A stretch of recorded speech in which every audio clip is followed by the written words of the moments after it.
નમસ્તે સાથીઓ, આજે સંવિધાન દિવસ છે.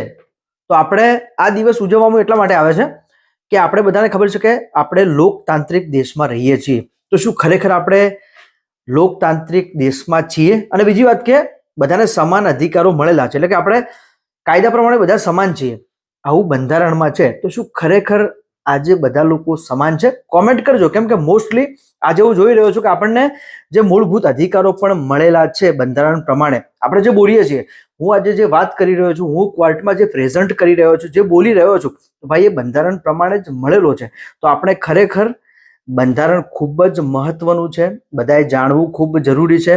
આપણી મૂળભૂત ફરજો પણ છે, એટલે આપણે આપણી ફરજોનું પાલન પણ કરવું પડે. એવું નહીં કે ફક્ત આપણને વાણી સ્વતંત્રતાનો અધિકાર મળેલો છે તો આપણે કંઈ પણ બોલીશું, આવું નથી.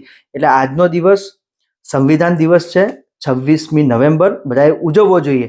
અને જે સંવિધાનના નિર્માતા છે ડૉક્ટર બાબા સાહેબ આંબેડકર, એમને પણ યાદ કરવા જોઈએ. ફક્ત એવું ન